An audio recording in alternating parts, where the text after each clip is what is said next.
for tomorrow?" he inquires, shifting to the side, shoving his hand in his pocket, and pulling out a large wad of money before I can tell him yes or no. "You may want to buy a souvenir or get something to eat," he murmurs, pulling off 2 20s from the wad, wrapping them in the permission slip, and handing it back to me. "Thanks. Go get some sleep. I'll take you to school in the morning so you can sleep in." "I can catch the bus." I rush out, knowing that if I don't, I will have to see my mom in the morning. And nowadays, I do everything within my power to avoid any kind of contact with her. "We need to talk about something, so I'll drive you." "Sure." I agree as his hand comes up to rest on my shoulder, giving it a squeeze before letting me go. "Night, bud." "Night," I mutter, rushing out of his office and down the hall to my room. Unfolding the paper, taking both 20s to my desk and opening the top drawer, I add them to the pile of money I already have.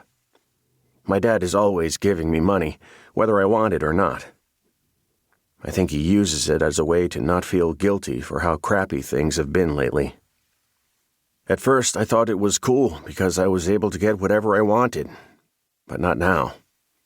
Now I hate it. Closing the drawer, I go to my backpack and shove the permission slip inside one of the pockets, then dig to the bottom of the bag until I find the candy bar I bought from the vending machine at school. I scarf it down, hating the way my chest hurts as I remember the times we used to have dinner like a normal family.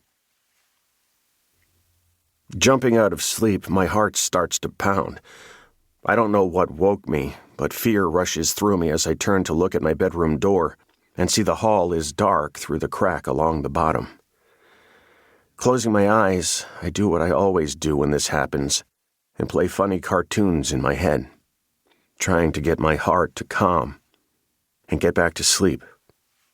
Hearing a strange noise, my eyes spring open and my heart pounds hard once more. Getting out of bed quietly, I open my door and peek each way before tiptoeing as quickly and as silently as I can down the hall, through the living room, and toward my parents' bedroom on the other side of the house, wondering if they heard the noise too. When I reach the hall to their room, some of the fear in me leaves. Their light is on, and I can hear murmurings coming from inside, letting me know they are awake and I'm not alone. Taking a step toward their door, which is open an inch, I feel warm wetness soak the front of my pajama bottoms. When I look through the crack, my mom is standing over my dad with a knife in her hands, her arms and the front of her nightgown covered in blood. Covering my mouth with my hand, I stumble away from the door, fall on my bottom and then roll over, taking off and crying out in fear when light floods the hall. I hear my mom yell something behind me. Running to the kitchen, I grab the phone that sits on the counter and a knife from the butcher block. I go to my room, not hearing anything behind me, as I scurry into the back of my closet and hide in the crawl space where I used to play when I was little. Breathing heavily, I dial 911 on the phone and wait only one ring for the operator to pick up.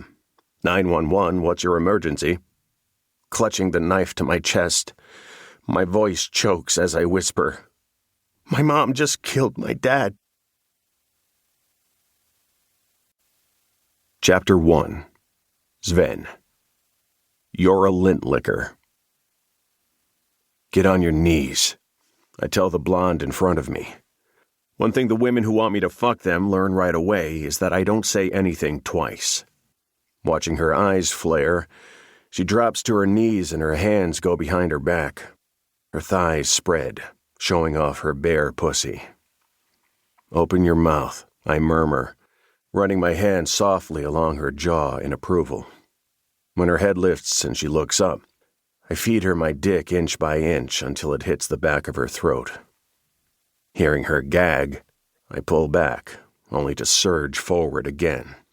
"Lick it, just the tip," I command, watching her tongue swirl around the crown, then press into her mouth, letting my head fall back as she bobs up and down along my length until I feel that familiar rush in my spine.